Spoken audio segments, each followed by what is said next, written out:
This is Make It Plain. Make It Plain. MIP With Masamela Matfumo. Mark Thompson. Make It Plain. Get woke. Looking for a fun way to win up to 25 times your money this basketball season? Test your skills on Prize Picks, the most exciting way to play daily fantasy sports. Just select 2 or more players, pick more or less on their projected stats, and place your entry. You could turn $10 into $250. Right now, Prize Picks will match your first deposit up to $100. Just visit prizepicks.com/fan and use code FAN. That's code FAN at prizepicks.com/fan. Must be present in certain states. Visit prizepicks.com for restrictions and details.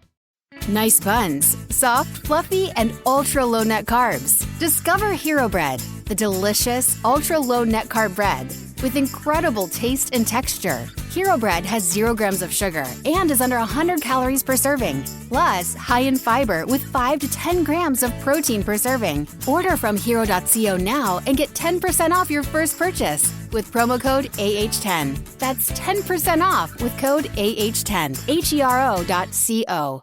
God bless you all on this 4th of the air lie. And a lie all the more it is as affirmative action has been struck down by the Supreme Court, the same Supreme Court in the same week that made it constitutional to discriminate against same-sex couples and to do away with student loan forgiveness.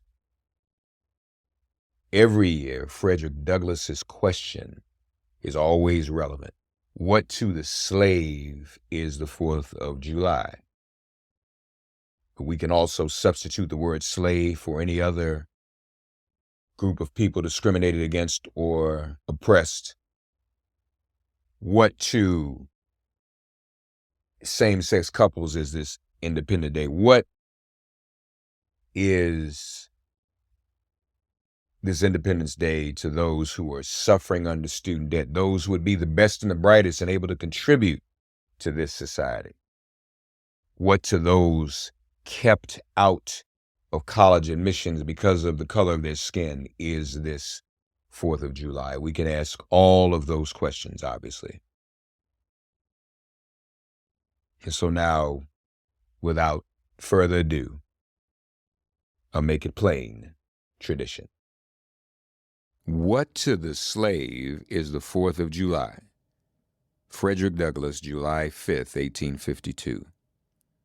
Mr. President, friends, and fellow citizens, he who could address this audience without a quailing sensation has stronger nerves than I have. I do not remember ever to have appeared as a speaker before any assembly more shrinkingly nor with greater distrust of my ability than I do this day. A feeling has crept over me, quite unfavorable to the exercise of my limited powers of speech.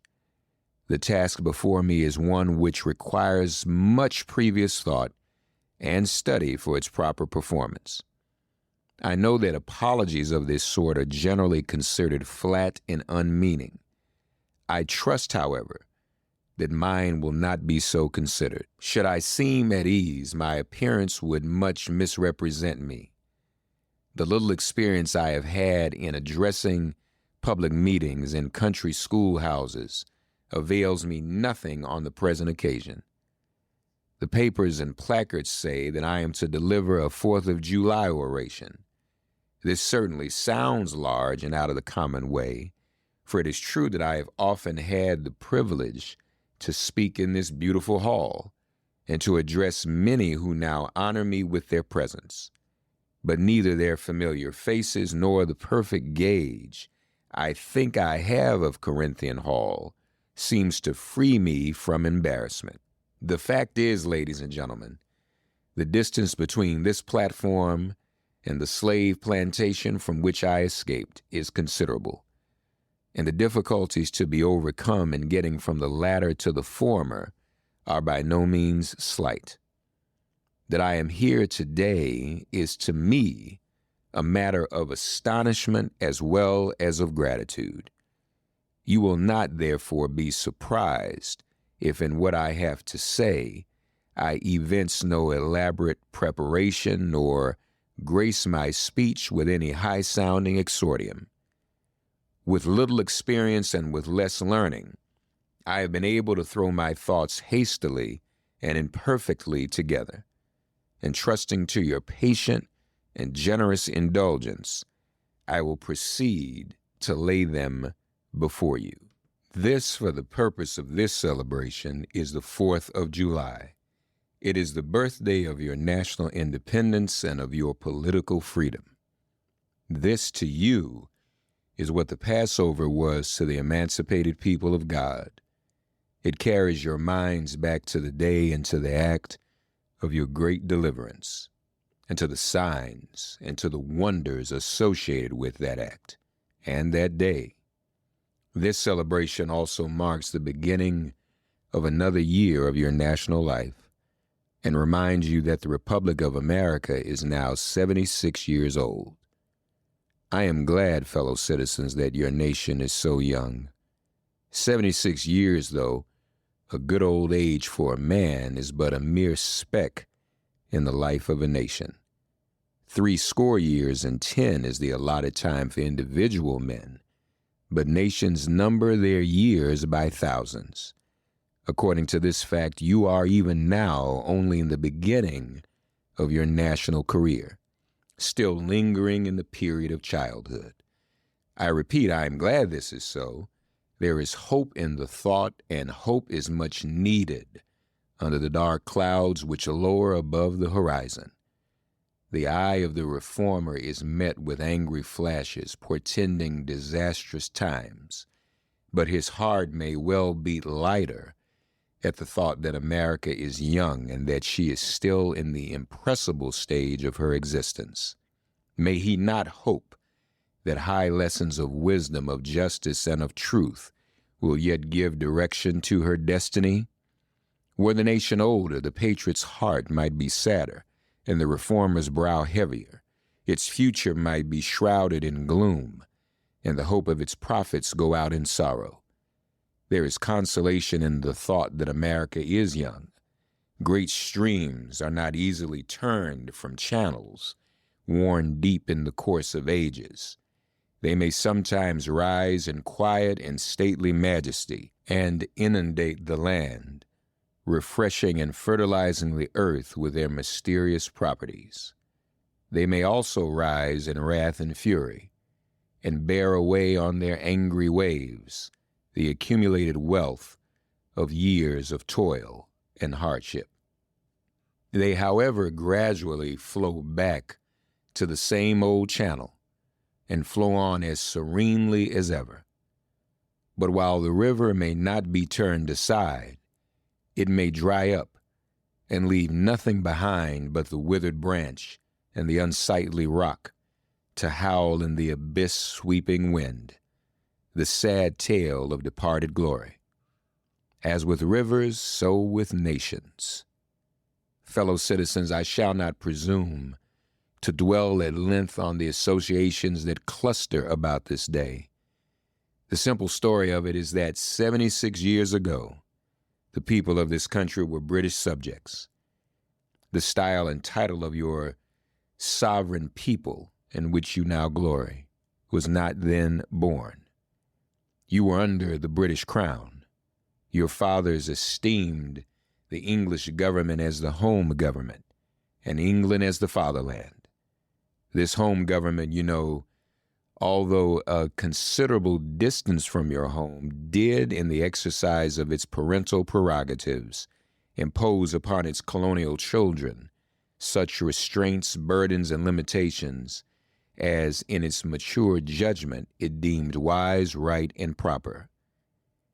But your fathers, who had not adopted the fashionable idea of this day, of the infallibility of government and the absolute character of its acts, presumed to differ from the home government in respect to the wisdom and the justice of some of those burdens and restraints.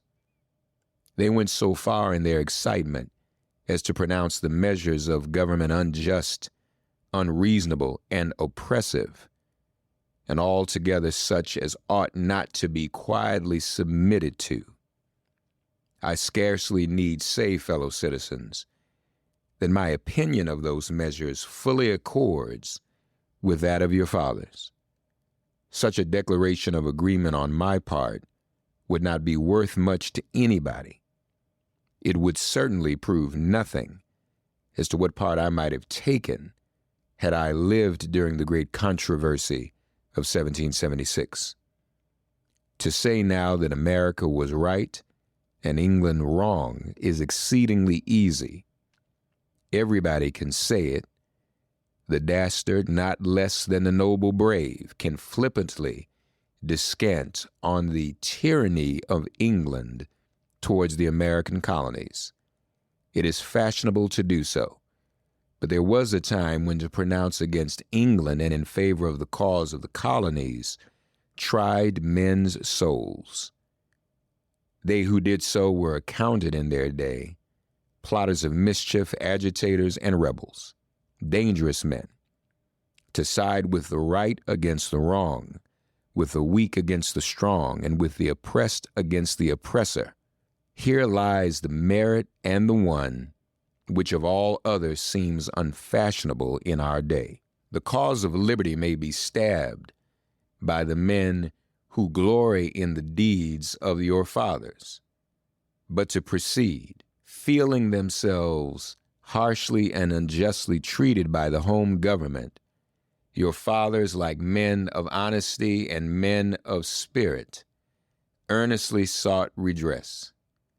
They petitioned and remonstrated. They did so in a decorous, respectful, and loyal manner. Their conduct was wholly unexceptionable. This, however, did not answer the purpose. They saw themselves treated with sovereign indifference, coldness, and scorn. Yet they persevered. They were not the men to look back.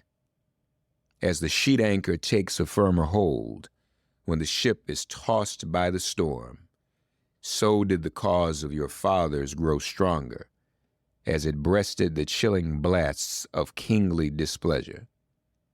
The greatest and best of British statesmen admitted its justice, and the loftiest eloquence of the British Senate came to its support.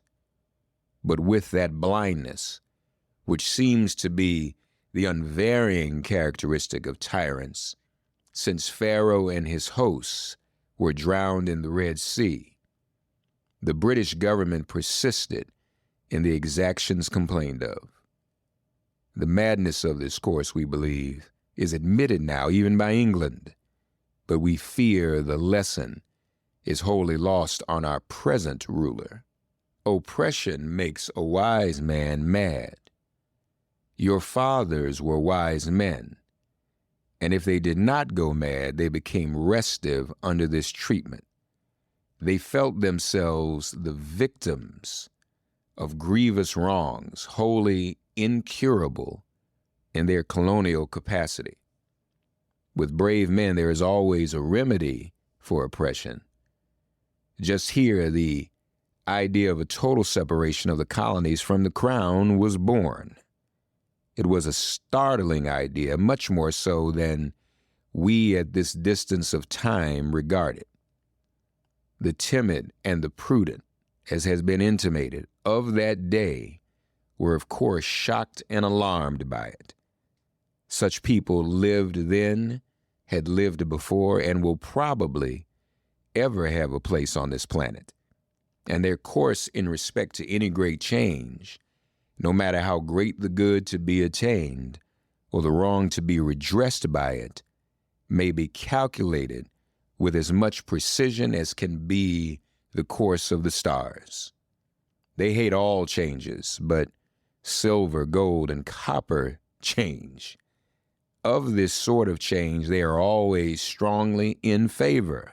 These people were called Tories in the days of your fathers, and the appellation probably conveyed the same idea that is meant by a more modern, though a somewhat less euphonious term, which we often find in our papers, applied to some of our old politicians.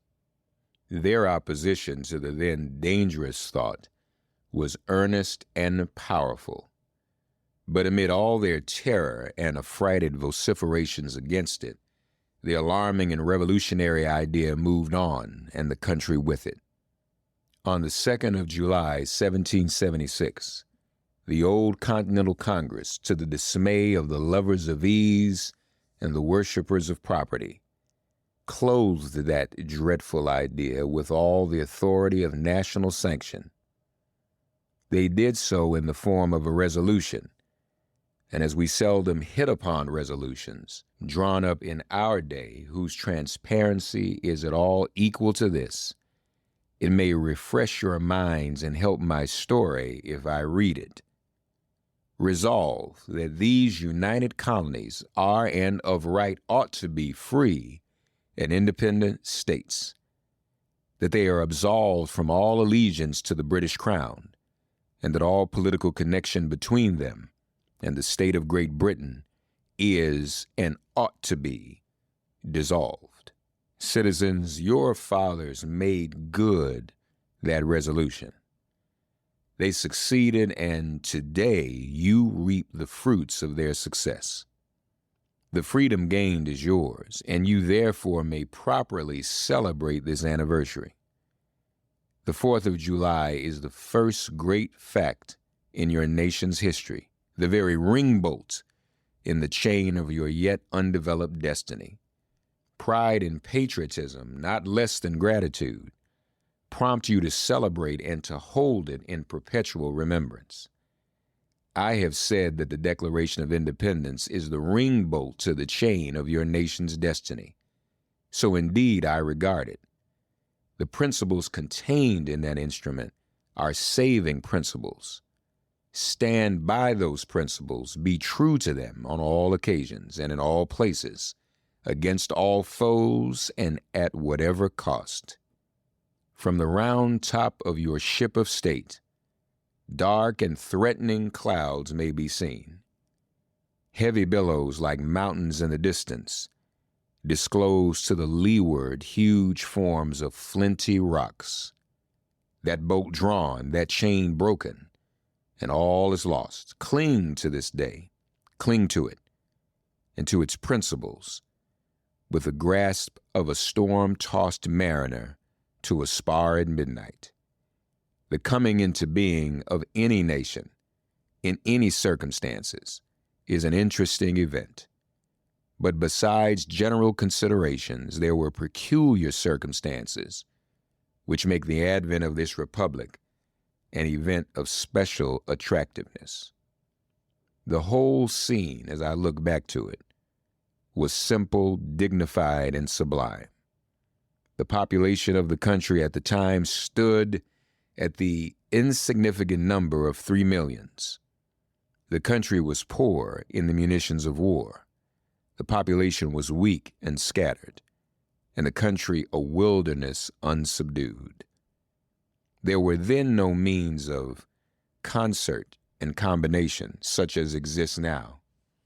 Neither steam nor lightning had then been reduced to order and discipline. From the Potomac to the Delaware was a journey of many days. Under these and innumerable other disadvantages, your fathers declared for liberty and independence and triumphed. Fellow citizens, I am not wanting in respect for the fathers of this republic. The signers of the Declaration of Independence were brave men. They were great men, too, great enough to give fame to a great age. It does not often happen to a nation to raise at one time such a number of truly great men. The point from which I am compelled to view them is not certainly the most favorable, and yet I cannot contemplate their great deeds with less than admiration. They were statesmen, patriots, and heroes, and for the good they did and the principles they contended for, I will unite with you to honor their memory. They loved the country better than their own private interests, and though this is not the highest form of human excellence, all will concede that it is a rare virtue, and that when it is exhibited, it ought to command respect. He who will intelligently lay down his life for his country is a man whom it is not in human nature to despise. Your fathers staked their lives, their fortunes, and their sacred honor on the cause of their country and their admiration of liberty. They lost sight of all other interests. They were peace men, but they preferred revolution to peaceful submission to bondage.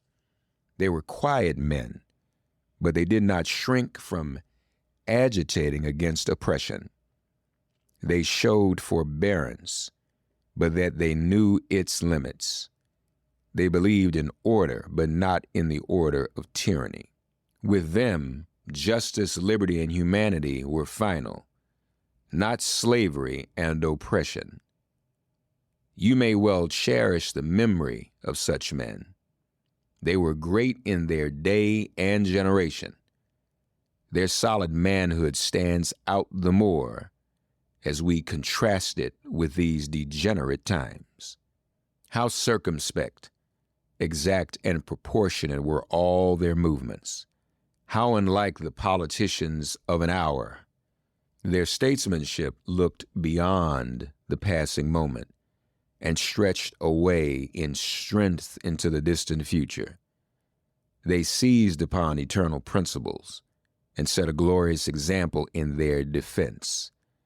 Mark them, fully appreciating the hardship to be encountered, firmly believing in the right of their cause, honorably inviting the scrutiny of an onlooking world, reverently appealing to heaven to attest their sincerity, soundly comprehending the solemn responsibility they were about to assume, wisely measuring the terrible odds against them. Your fathers, the fathers of this republic, did most deliberately, under the inspiration of a glorious patriotism and with a sublime faith in the great principles of justice and freedom, lay deep the cornerstone of the national superstructure, which has risen and still rises in grandeur around you. Of this fundamental work, this day is the anniversary. Our eyes are met with demonstrations of joyous enthusiasm. Banners and pennants wave exultingly on the breeze. The din of business, too, is hushed. Even Mammon seems to have quitted his grasp on this day. The ear-piercing fife and the stirring drum unite their accents with the ascending peal of 1,000 church bells. Prayers are made, hymns are sung, and sermons are preached in honor of this day, while the quick martial tramp of a great multitudinous nation, echoed back by all the hills, valleys, and mountains of a vast continent, bespeak the occasion one of thrilling and universal interests, nation's jubilee. Friends and citizens, I need not enter further into the causes which led to this anniversary. Many of you understand them better than I do. You can instruct me in regard to them. That is a branch of knowledge in which you feel perhaps a much deeper interest than your speaker. The causes which led to the separation of the colonies from the British Crown have never lacked for a tongue. They have all been taught in your common schools, narrated at your firesides, unfolded from your pulpits, and thundered from your legislative halls, and are as familiar to you as household words. They form the staple of your national poetry and eloquence. I remember also that as a people, Americans are remarkably familiar with all facts which make in their own favor. This is esteemed by some as a national trait, perhaps a national weakness. It is a fact that whatever makes for the wealth or for the reputations of Americans and can be had cheap will be found by Americans. I shall not be charged with slandering Americans if I say I think the American side of any question may be safely left in American hands. I leave, therefore, the great deeds of your fathers to other gentlemen whose claim to have been regularly descended will be less likely to be disputed than mine. My business, if I have any here today, is with the present. The accepted time with God and his cause is the ever-living now. Trust no future, however pleasant. Let the dead past bury its dead. Act in the living present. Heart within and God overhead. We have to do with the past only as we can make it useful to the present and to the future. To all inspiring motives, to noble deeds which can be gained from the past, we are welcome. But now is the time, the important time. Your fathers have lived, died, and have done their work, and have done much of it well. You live and must die, and you must do your work. You have no right to enjoy a child's share in the labor of your fathers, unless your children are to be blessed by your labors. You have no right to wear out and waste the hard-earned fame of your fathers to cover your indolence. Sidney Smith tells us that men seldom eulogize the wisdom and virtues of their fathers, but to excuse some folly or wickedness of their own. This truth is not a doubtful one. There are illustrations of it near and remote, ancient and modern. It was fashionable hundreds of years ago for the children of Jacob to boast, "We have Abraham to our father," when they had long lost Abraham's faith and spirit. That people contented themselves under the shadow of Abraham's great name, while they repudiated the deeds which made his name great. Need I remind you that a similar thing is being done all over this country today? Need I tell you that the Jews are not the only people who built the tombs of the prophets and garnished the sepulchres of the righteous? Washington could not die till he had broken the chains of his slaves. Yet his monument is built up by the price of human blood, and the traders in the bodies and souls of men shout, "We have Washington to our father." Alas, that it should be so, yet so it is. The evil that men do lives after them. The good is oft interred with their bones. What have I, or those I represent, to do with your national independence? Fellow citizens, pardon me, allow me to ask, why am I called upon to speak here today? What have I, or those I represent, to do with your national independence? Are the great principles of political freedom and of natural justice embodied in that Declaration of Independence extended to us? And am I, therefore, called upon to bring our humble offering to the national altar and to confess the benefits and express devout gratitude for the blessings resulting from your independence to us? Would to God, both for your sakes and ours, that an affirmative answer could be truthfully returned to these questions. Then would my task be light and my burden easy and delightful. For who is there so cold that a nation's sympathy could not warm him? Who so obdurate and dead to the claims of gratitude that would not thankfully acknowledge such priceless benefits? Who so stolid and selfish that would not give his voice to swell the hallelujahs of a nation's jubilee when the chains of servitude had been torn from his limbs? I am not that man. In a case like that, the dumb might eloquently speak and the lame man leap as an hart. But such is not the state of the case. I say it with a sad sense of the disparity between us. I am not included within the pale of this glorious anniversary.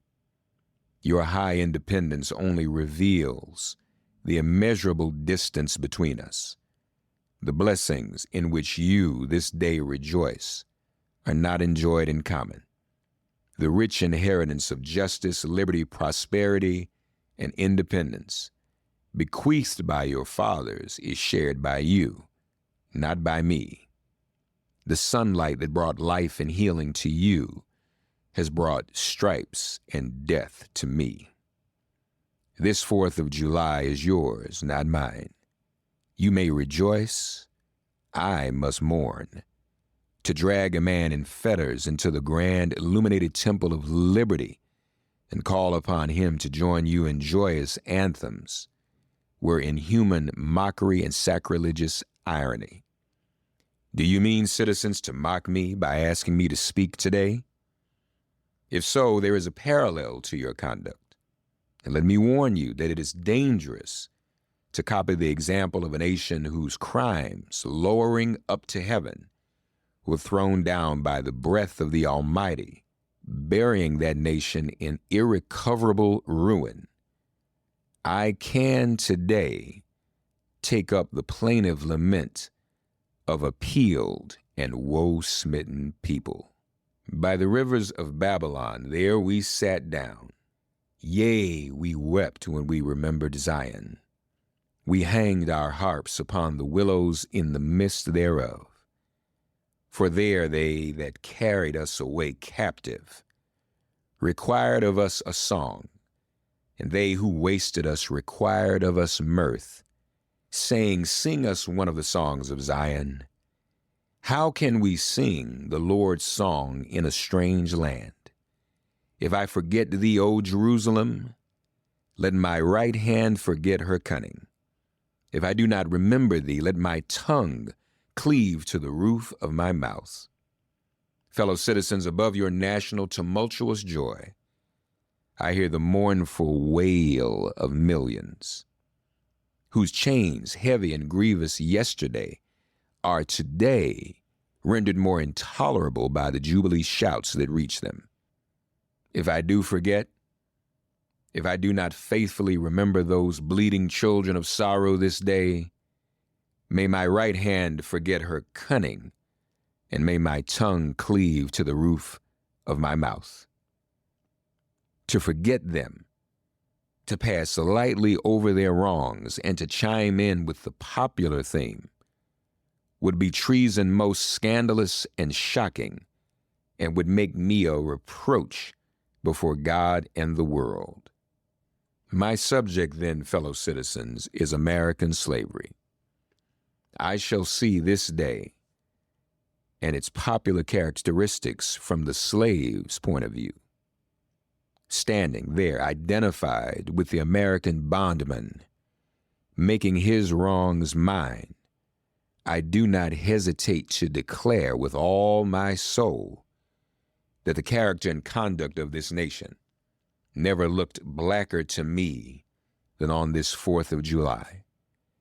Whether we turn to the declarations of the past or to the professions of the present, the conduct of the nation seems equally hideous and revolting. America is false to the past, false to the present, and solemnly binds herself to be false to the future. Standing with God and the crushed and bleeding slave on this occasion, I will, in the name of humanity, which is outraged, in the name of liberty, which is fettered, in the name of the Constitution and the Bible, which are disregarded and trampled upon, dare to call in question and to denounce with all the emphasis I can command everything that serves to perpetuate slavery, the great sin and shame of America. I will not equivocate. I will not excuse. I will use the severest language I can command, and yet not one word shall escape me that any man whose judgment is not blinded by prejudice or who is not at heart a slaveholder shall not confess to be right and just. But I fancy I hear some one of my audience say it is just in this circumstance that you and your brother abolitionists fail to make a favorable impression on the public mind. Would you argue more and denounce less? Would you persuade more and rebuke less? Your cause would be much more likely to succeed. But I submit, where all is plain, there is nothing to be argued. What point in the anti-slavery creed would you have me argue? On what branch of the subject do the people of this country need light? Must I undertake to prove that the slave is a man? That point is conceded already. Nobody doubts it. The slaveholders themselves acknowledge it in the enactment of laws for their government. They acknowledge it when they punish disobedience on the part of the slave. There are 72 crimes in the state of Virginia, which, if committed by a black man, no matter how ignorant he be, subject him to the punishment of death, while only 2 of the same crimes will subject a white man to the like punishment. What is this but the acknowledgement that the slave is a moral, intellectual, and responsible being? The manhood of the slave is conceded. It is admitted in the fact that Southern statute books are covered with enactments forbidding, under severe fines and penalties, the teaching of the slave to read or to write. When you can point to any such laws in reference to the beasts of the field, then I may consent to argue the manhood of the slave. When the dogs in your streets, when the fowls of the air, when the cattle on your hills, when the fish of the sea and the reptiles that crawl shall be unable to distinguish the slave from a brute, there will I argue with you that the slave is a man. For the present, it is enough to affirm the equal manhood of the Negro race. Is it not astonishing that while we are plowing, planting, and reaping, using all kinds of mechanical tools, erecting houses, constructing bridges, building ships, working in metals of brass, iron, copper, silver, and gold, that while we are reading, writing, and ciphering, acting as clerks, merchants, and secretaries, having among us lawyers, doctors, ministers, poets, authors, editors, orators, and teachers, that while we are engaged in all manner of enterprises common to other men, digging gold in California, capturing the whale in the Pacific, feeding sheep and cattle on the hillside, living, moving, acting, thinking, planning, living in families as husbands, wives, and children, and above all confessing and worshiping the Christian's God, and looking hopefully for life and immortality beyond the grave, we are called upon to prove that we are men. Would you have me argue that man is entitled to liberty, that he is the rightful owner of his own body? You have already declared it. Must I argue the wrongfulness of slavery? Is that a question for Republicans? Is it to be settled by the rules of logic and argumentation as a matter beset with great difficulty, involving a doubtful application of the principle of justice hard to be understood? How should I look to today in the presence of Americans, dividing and subdividing a discourse to show that men have a natural right to freedom, speaking of it relatively and positively, negatively and affirmatively? To do so would be to make myself ridiculous and to offer an insult to your understanding. There is not a man beneath the canopy of heaven that does not know that slavery is wrong for him. What am I to argue that it is wrong to make men brutes, to rob them of their liberty, to work them without wages, to keep them ignorant of their relations to their fellow men, to beat them with sticks, to flay their flesh with the lash, to load their limbs with irons, to hunt them with dogs, to sell them at auction, to sunder their families, to knock out their teeth, to burn their flesh, to starve them into obedience and submission to their masters? Must I argue that a system thus marked with blood and stained with pollution is wrong? No, I will not.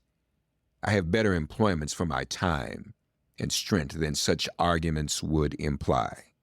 What, then, remains to be argued? Is it that slavery is not divine, that God did not establish it, that our doctors of divinity are mistaken? There's blasphemy in the thought. That which is inhuman cannot be divine. Who can reason on such a proposition? They that can may, I cannot. The time for such argument is past. At a time like this, scorching irony, not convincing argument, is needed.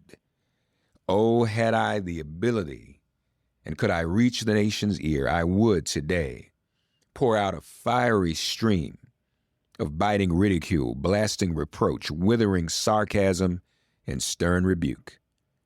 For it is not light that is needed, but fire. It is not the gentle shower, but thunder. We need the storm, the whirlwind, and the earthquake. The feeling of the nation must be quickened. The conscience of the nation must be roused.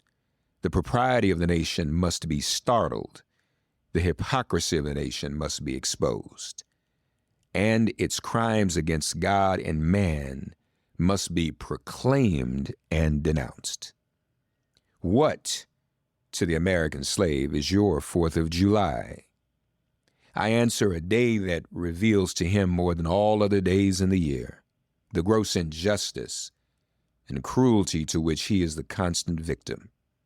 To him, your celebration is a sham. Your boasted liberty and unholy license, your national greatness swelling vanity, your sounds of rejoicing are empty and heartless. Your denunciations of tyrants, brass-fronted impudence, your shouts of liberty and equality, hollow mockery, your prayers and hymns, your sermons and thanksgivings, with all your religious parade and solemnity, are to him mere bombast, fraud, deception, impiety, and hypocrisy. A thin veil to cover up crimes which would disgrace a nation of savages. There is not a nation on the earth guilty of practices more shocking and bloody than are the people of these United States at this very hour. Go where you may, search where you will, roam through all the monarchies and despotisms of the old world. Travel through South America, search out every abuse, and when you have found the last, lay your facts by the side of the everyday practices of this nation, and you will say with me that for revolting barbarity and shameless hypocrisy, America reigns without a rival. Early nominating contests build momentum for 2024 contenders seeking the White House. C-SPAN is the place for political campaign enthusiasts, with unfiltered coverage surrounding the early primaries and caucuses, as well as speeches from key battleground states. Whether you're interested in your state's race or want to follow all of the political events, you can get immediate access to what the candidates are saying, plus nominating results in real time with the free mobile app, C-SPAN Now, or watch live on the C-SPAN networks.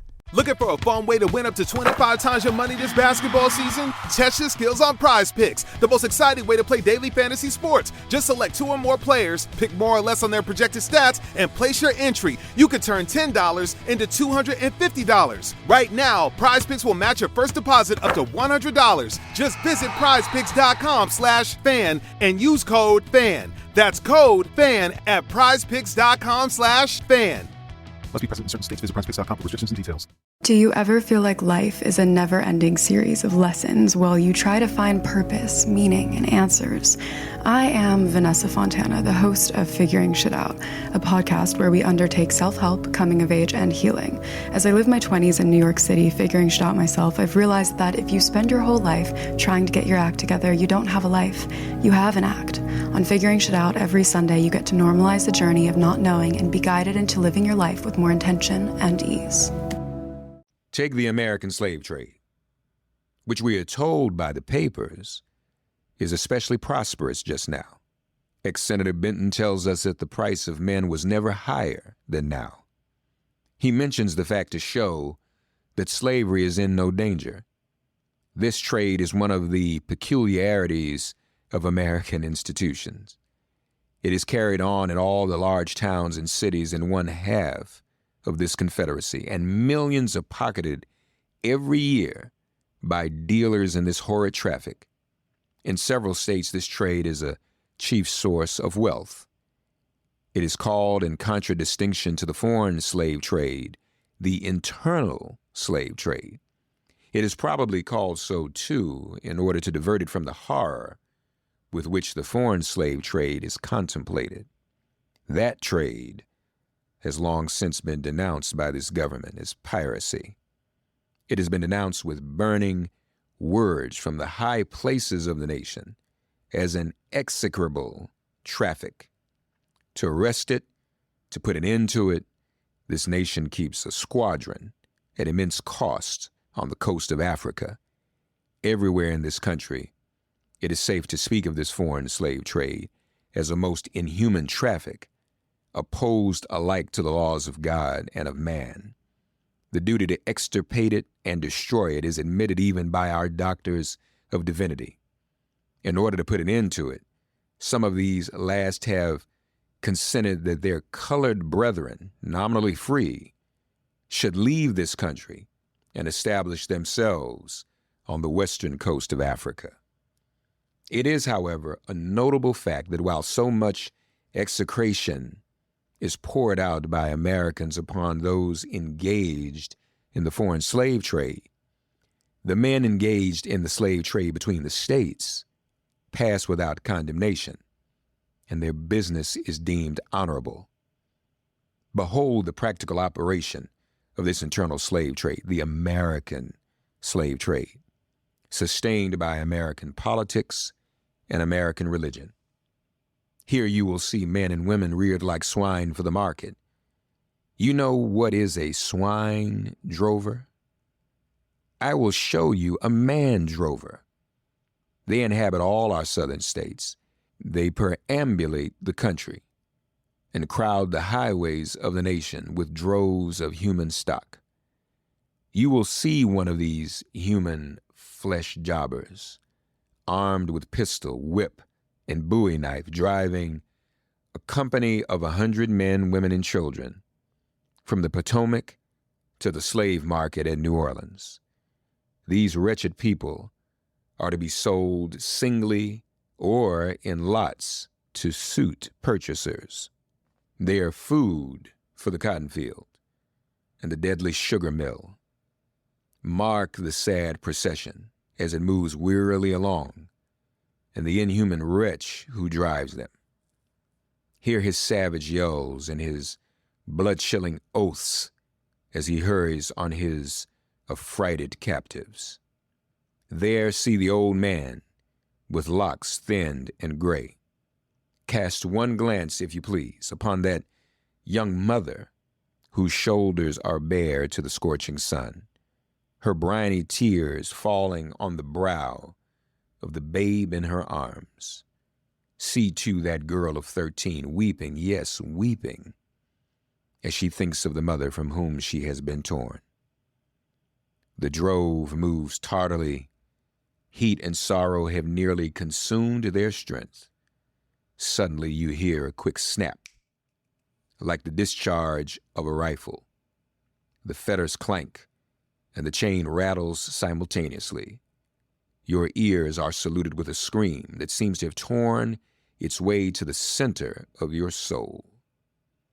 The crack you heard was the sound of the slave whip. The scream you heard was from the woman you saw with the babe. Her speed had faltered under the weight of her child and her chains. That gash on her shoulder tells her to move on. Follow the drove to New Orleans.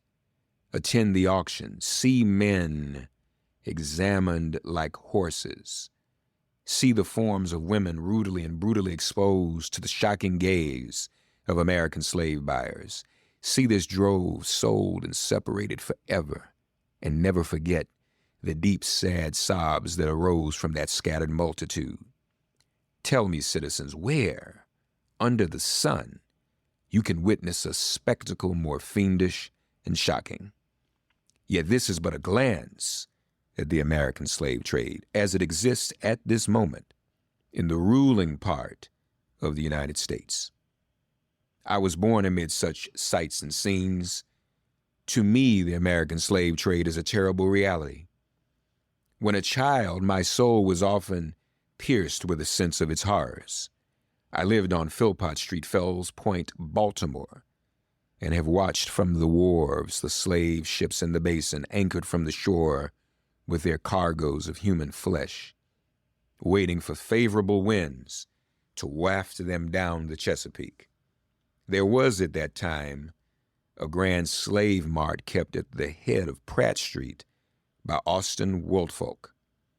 His agents were sent into every town and county in Maryland, announcing their arrival through the papers and on flaming handbills, headed "Cash for Negroes."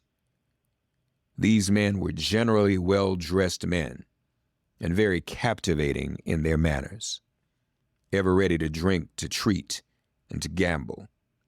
The fate of many a slave has depended upon the turn of a single card, and many a child has been snatched from the arms of its mother by bargains arranged in a state of brutal drunkenness. The fleshmongers gather up their victims by dozens and drive them chained to the General Depot at Baltimore. When a sufficient number have been collected here, a ship is chartered for the purpose of conveying the forlorn crew to Mobile or to New Orleans. From the slave prison to the ship, they are usually driven in the darkness of night, for since the anti-slavery agitation, a certain caution is observed. In the deep, still darkness of midnight, I have been often aroused by the dead, heavy footsteps and the piteous cries of the chained gangs that passed our door. The anguish of my boyish heart was intense, and I was often consoled when speaking to my mistress in the morning to hear her say that the custom was very wicked, that she hated to hear the rattle of the chains and the heart-rending cries. I was glad to find one who sympathized with me in my horror. Fellow citizens, this murderous traffic is today in active operation in this boasted republic. In the solitude of my spirit, I see clouds of dust raised on the highways of the South. I see the bleeding footsteps. I hear the doleful wail of fettered humanity on the way to the slave markets, where the victims are to be sold like horses, sheep, and swine, knocked off to the highest bidder. There I see the tenderest ties ruthlessly broken to gratify the lust, caprice, and rapacity of the buyers and sellers of men. My soul sickens at the sight. Is this the land your fathers loved? the freedom which they toiled to win? Is this the earth whereon they moved? Are these the graves they slumber in? But a still more inhuman, disgraceful, and scandalous state of things remains to be presented. By an act of the American Congress, not yet 2 years old, slavery has been nationalized in its most horrible and revolting form. By that act, Mason and Dixon's line has been obliterated. New York has become as Virginia, and the power to hold, hunt, and sell men, women, and children as slaves remains no longer a mere state institution, but is now an institution of the whole United States. The power is coextensive with the Star-Spangled Banner and American Christianity. Where these go, may also go the merciless slave hunter. Where these are, man is not sacred. He is a bird for the sportsman's gun. By that most foul and fiendish of all human decrees, the liberty and person of every man are put in peril. Your broad Republican domain is hunting ground for men, not for thieves and robbers, enemies of society merely, but for men guilty of no crime. Your lawmakers have commanded all good citizens to engage in this hellish sport. Your president, your secretary of state, your lords, nobles, and ecclesiastics enforce as a duty you owe to your free and glorious country and to your God that you do this accursed thing. Not fewer than 40 Americans have within the past 2 years been hunted down and without a moment's warning hurried away in chains and consigned to slavery and excruciating torture. Some of these have had wives and children dependent on them for bread, but of this no account was made.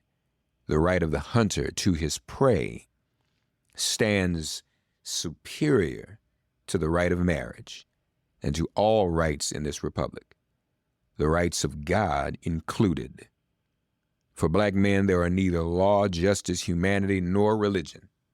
The fugitive slave law makes mercy to them a crime and bribes the judge who tries them. An American judge gets $10 for every victim he consigns to slavery, and $5 when he fails to do so. The oath of any two villains is sufficient under this hell-black enactment to send the most pious and exemplary black man into the remorseless jaws of slavery. His own testimony is nothing. He can bring no witnesses for himself. The minister of American justice is bound by the law to hear but one side, and that side is the side of the oppressor. Let this damning fact be perpetually told. Let it be thundered around the world that in tyrant-killing, king-hating, people-loving, democratic Christian America, the seats of justice are filled with justices who their offices under an open and palpable bribe and are bound in deciding in the case of a man's liberty, hear only his accusers.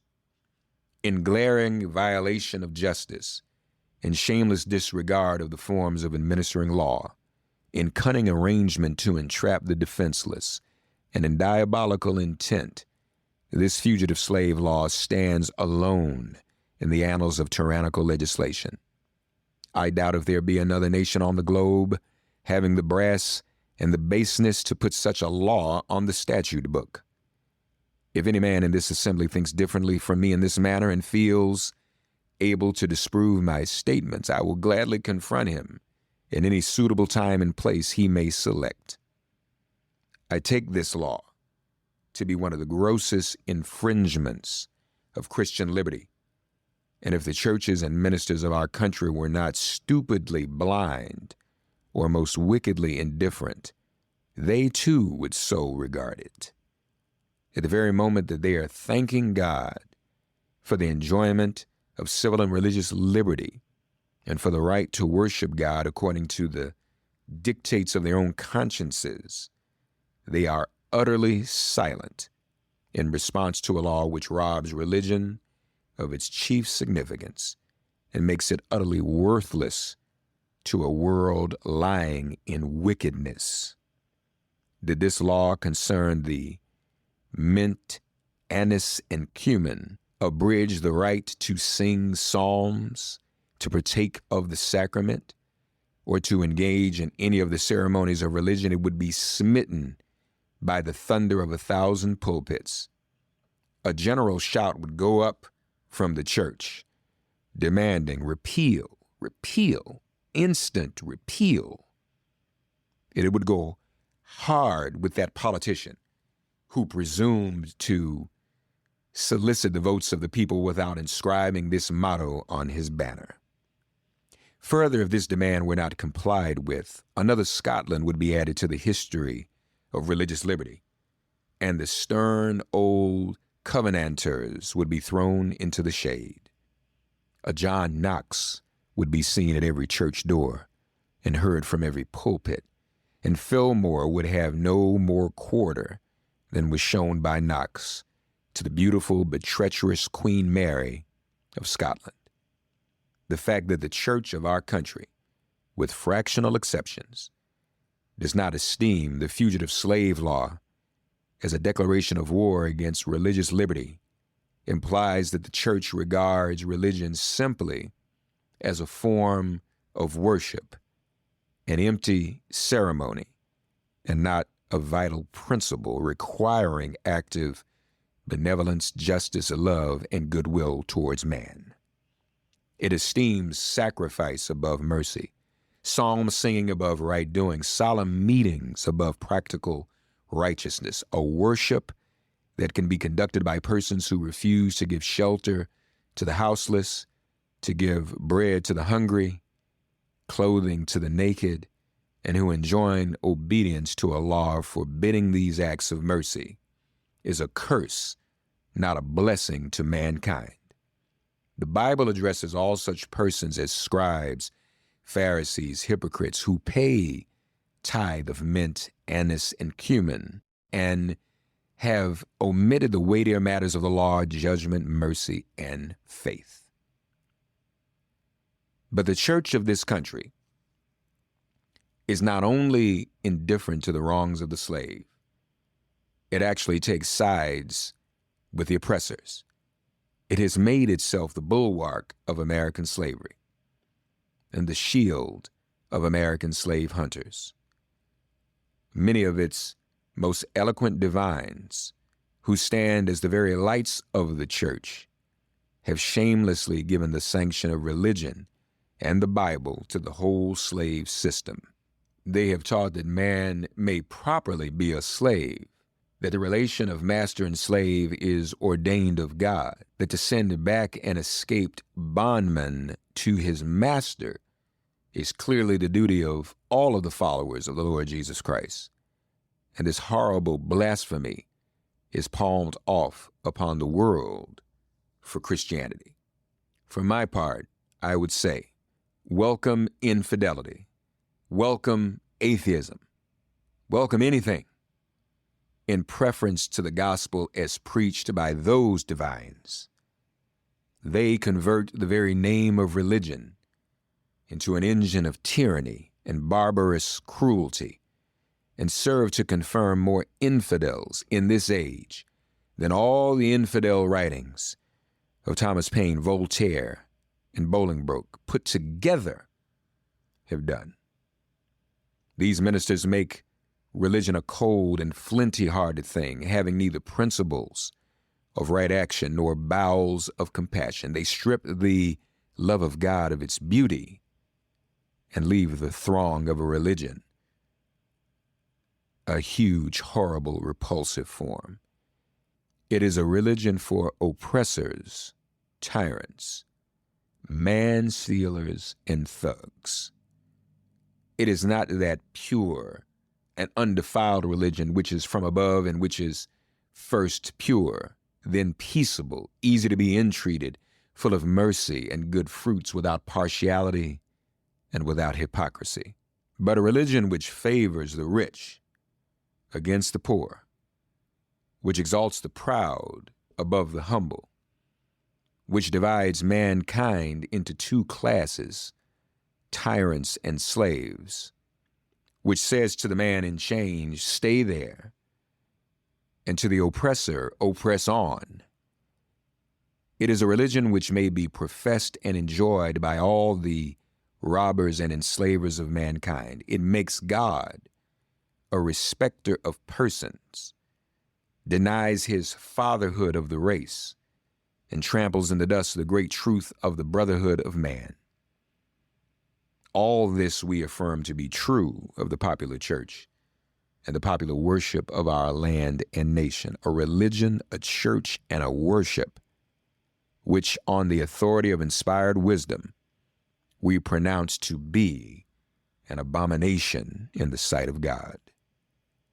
In the language of Isaiah, the American church might be well addressed. Bring no more vain ablations. Incense is an abomination unto me. The new moons and Sabbaths, the calling of assemblies, I cannot away with. It is iniquity, even the solemn meeting. Your new moons and your appointed feasts my soul hateth. They are a trouble to me. I am weary to bear them. And when ye spread forth your hands, I will hide mine eyes from you. Yea, when ye make many prayers, I will not hear. Your hands are full of blood. Cease to do evil. Learn to do well. Seek judgment. Relieve the oppressed. Judge for the fatherless. Plead for the widow. The American church is guilty when viewed in connection with what it is doing to uphold slavery, but it is superlatively guilty when viewed in connection with its ability to abolish slavery. The sin of which it is guilty is one of omission, as well as one of commission. Albert Barnes but uttered with the common sense of every man at all observant of the actual state of the case will receive as truth, when he declared that there is no power out of the church that could sustain slavery an hour if it were not sustained in it. Let the religious press, the pulpit, the Sunday school, the conference meeting, the great ecclesiastical, missionary, Bible, and tract associations of the land array their immense powers against slavery and slaveholding, and the whole system of crime and blood would be scattered to the winds. And that they do not do this involves them in the most awful responsibility of which the mind can conceive. In prosecuting the anti-slavery enterprise, we have been asked to spare the church, to spare the ministry. But how, we ask, could such a thing be done? We are met on the threshold of our efforts for the redemption of the slave by the church and ministry of the country in battle arrayed against us, and we are compelled to fight or flee. From what quarter, I beg to know, has proceeded a fire so deadly upon our ranks during the last 2 years as from the northern pulpit? As the champions of oppressors, the chosen men of American theology have appeared men honored for their so-called piety and their real learning.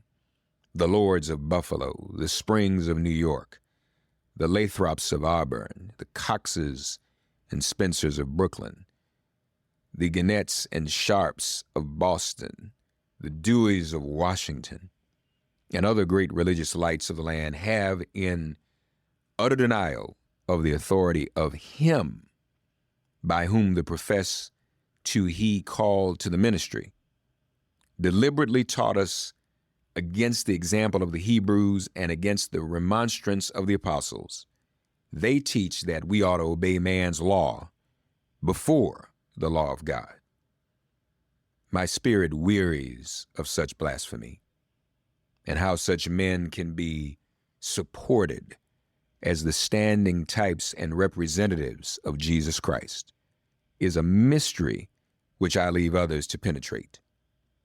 In speaking of the American church, however, let it be distinctly understood that I mean the great mass of the religious organizations of our land. There are exceptions, and I thank God that there are. Noble men may be found scattered all over these northern states, of whom Henry Ward Beecher of Brooklyn, Samuel J. May of Syracuse, and my esteemed friend on the platform are shining examples.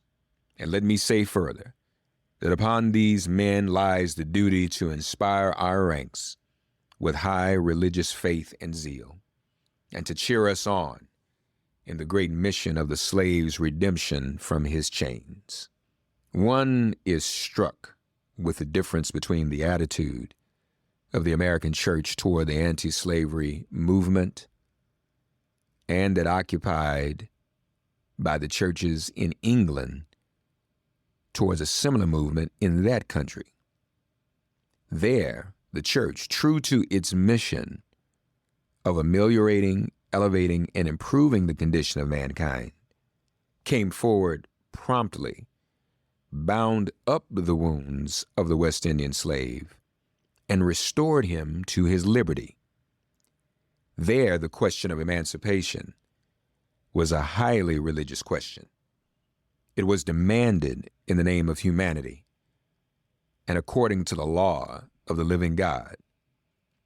The Sharps, the Clarksons, the Wilberforces, the Buxtons, and Burchells and the Nibbs were alike famous for their piety and for their philanthropy. The anti-slavery movement there was not an anti-church movement, for the reason that the church took its full share in prosecuting that movement. And the anti-slavery movement in this country will cease to be an anti-church movement when the church of this country shall assume a favorable instead of a hostile position towards that movement. Americans, your Republican politics, not less than your Republican religion, are flagrantly inconsistent. You boast of your love of liberty, your superior civilization, and your pure Christianity, while the whole political power of this nation, as embodied in the two great political parties, is solemnly pledged to support and perpetuate the enslavement of 3 millions of your countrymen. You hurl your anathemas at the crowned-headed tyrants of Russia and Austria, and pride yourselves on your democratic institutions, while you yourselves consent to be the mere tools and bodyguards of the tyrants of Virginia and Carolina. You invite to your shores fugitives of oppression from abroad, honor them with banquets, greet them with ovations, cheer them, toast them, salute them, protect them, and pour out your money to them like water. But the fugitives from your own land, you advertise, hunt, arrest, shoot, and kill. You glory in your refinement and your universal education, yet you maintain a system as barbarous and dreadful as ever stained the character of a nation, a system begun in avarice, supported in pride, and perpetuated in cruelty. You shed tears over fallen Hungary and make the sad story of her wrongs the theme of your poets, statesmen, and orators, till your gallant sons are ready to fly to arms to vindicate her cause against her oppressors. But in regard to the 10,000 wrongs of the American slave, you would enforce the strictest silence and would hail him as an enemy of the nation who dares to make those wrongs the subject of public discourse. You are all on fire at the mention of liberty for France or for Ireland, but are as cold as an iceberg at the thought of liberty for the enslaved of America. You discourse eloquently on the dignity of labor, yet you sustain a system which, in its very essence, casts a stigma upon labor. You can bear your bosom to the storm of British artillery to throw off a 3-penny tax on tea, and yet wring the last hard-earned farthing from the grasp of the black laborers of your country. You profess to believe that of one blood God made all nations of men to dwell on the face of all the earth, and hath commanded all men everywhere to love one another, yet you notoriously hate and glory in your hatred all men whose skins are not colored like your own. You declare before the world and are understood by the world to declare that you hold these truths to be self-evident, that all men are created equal and are endowed by their Creator with certain inalienable rights, and that among these are life, liberty, and the pursuit of happiness, and yet you hold securely in a bondage, which according to your own Thomas Jefferson is worse than ages of that which your fathers rose in a rebellion to oppose. A seventh part of the inhabitants of your country. Fellow citizens, I will not enlarge further on your national inconsistencies. The existence of slavery in this country brands your republicanism as a sham, your humanity as a base pretense, and your Christianity as a lie. It destroys your moral power abroad. It corrupts your politicians at home. It saps the foundation of religion. It makes your name a hissing and a byword to a mocking earth. It is the antagonistic force in your government, the only thing that seriously disturbs and endangers your union. It fetters your progress. It is the enemy of improvement, the deadly foe of education. It fosters pride. It breeds insolence. It promotes vice. It shelters crime. It is a curse to the earth that supports it, and yet you cling to it as if it were the sheet anchor of all your hopes. Oh, be warned, be warned. A horrible reptile is coiled up in your nation's bosom. The venomous creature is nursing at the tender breast of your youthful republic. For the love of God, tear away and fling from you the hideous monster, and let the weight of 20 millions crush and destroy it forever. But it is answered in reply to all this that precisely what I have now denounced is, in fact, guaranteed and sanctioned by the Constitution of the United States. That the right to hold and to hunt slaves is a part of that Constitution framed by the illustrious fathers of this republic. Then I dare to affirm, notwithstanding all I have said before, your fathers stooped, baselessly stooped, to palter with us in a double sense and keep the word of promise to the ear, but break it to the heart. And instead of being the honest men I have before declared them to be, they were the veriest impostors that ever practiced on mankind. This is the inevitable conclusion, and from it there is no escape. But I differ from those who charge this baseness on the framers of the Constitution of the United States. It is a slander upon their memory, at least so I believe. There is not time now to argue the constitutional question at length, nor have I the ability to discuss it as it ought to be discussed. The subject has been handled with masterly power by Lysander Spooner, Esquire, by William Goodell, by Samuel E. Sewell, Esquire, and last, though not least, by Garrett Smith, Esquire.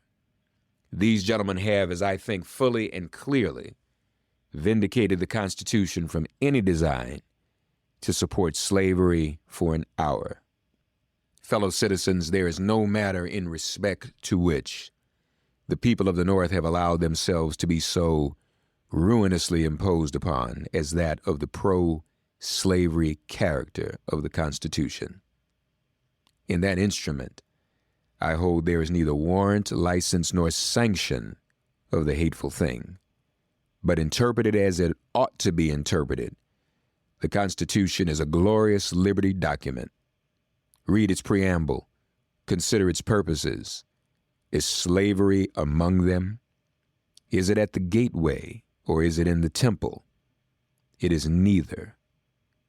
While I do not intend to argue this question on this present occasion, let me ask if it be not somewhat singular that if the Constitution were intended to be, by its framers and adopters, a slave-holding instrument, why neither slavery, slaveholding, nor slave can anywhere be found in it?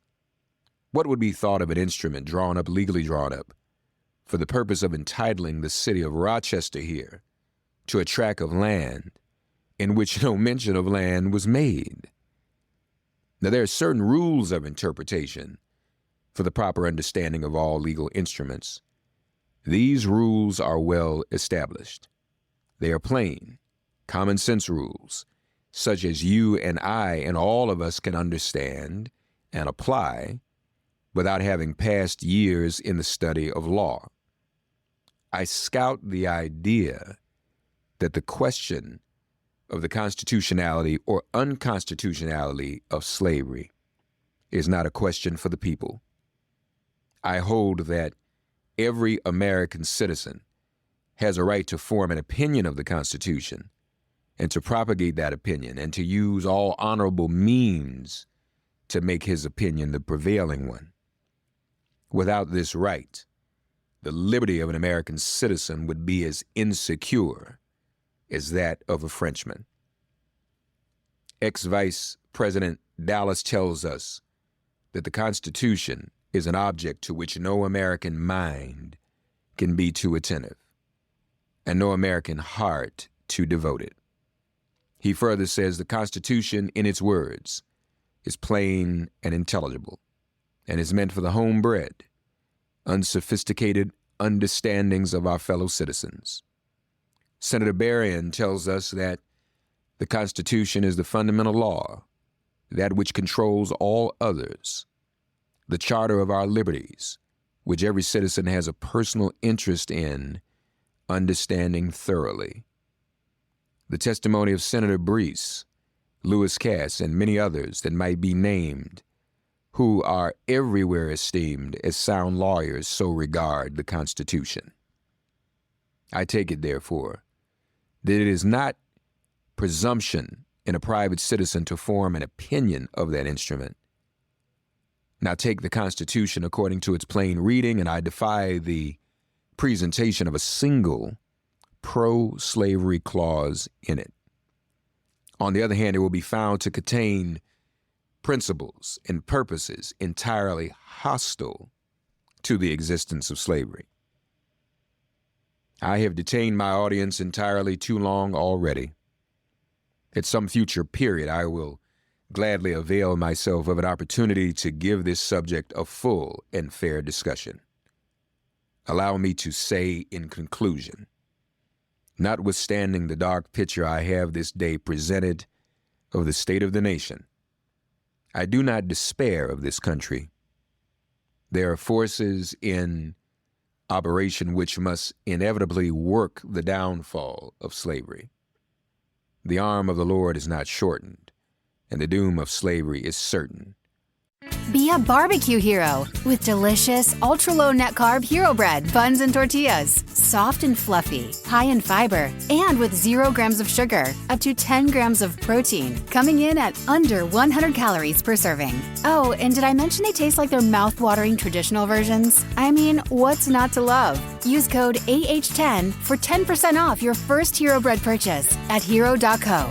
That's AH10 for 10% off at hero.co.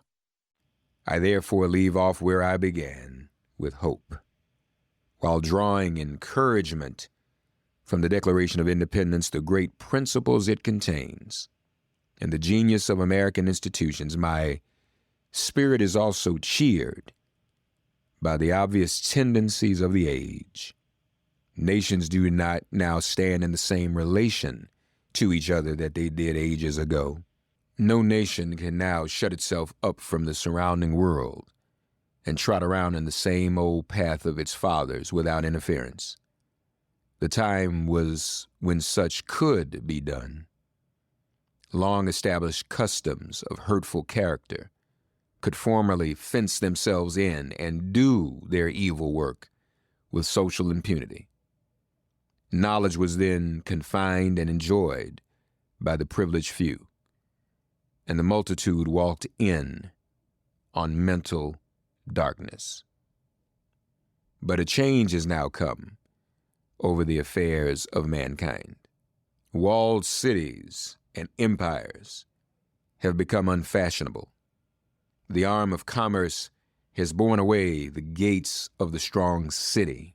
Intelligence is penetrating the darkest corners of the globe. It makes its pathway over and under the sea, as well as on the earth.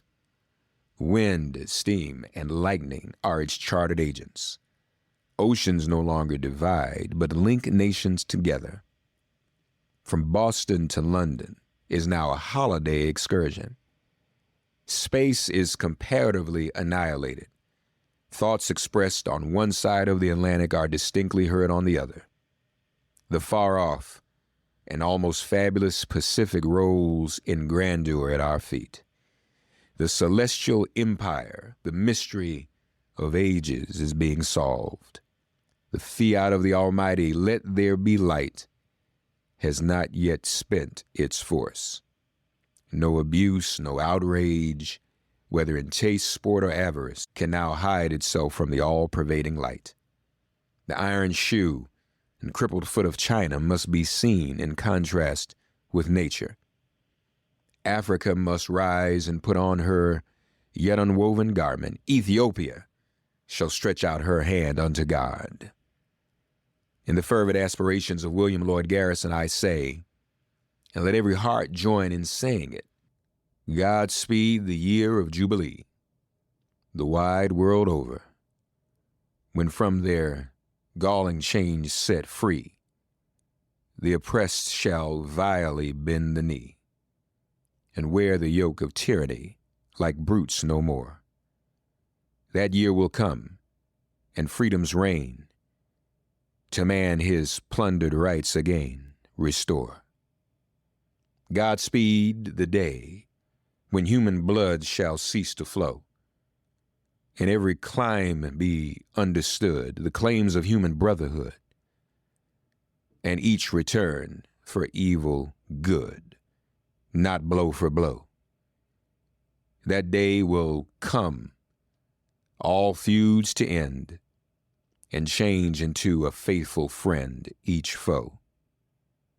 Godspeed the hour, the glorious hour, when none on earth shall exercise a lordly power, nor in a tyrant's presence cower, but all to manhood's stature tower by equal birth.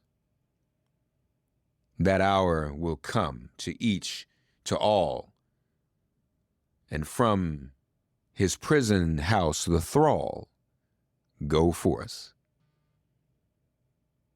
Until that year, day, hour arrive, with head and heart and hand I'll strive to break the rod and rend the gyve, the spoiler of his prey deprive, so witness heaven, and never from my chosen post, whatever the peril or the cost, be driven. Thanks for getting woke and listening to Make It Plain. As always, perform an act of kindness on behalf of an elder or young person. Write a letter to a sister or brother who just so happens to find her or himself incarcerated. Offer libations to the ancestors upon whose sturdy shoulders we all now stand. And above all, give thanks to the God of your understanding by whatever name you call her and him. All God asks of us is that we give each other love. Thanks for giving MIP love. And please remember to subscribe and give us a 5-star rating. If all hearts and minds are clear, it has been made plain.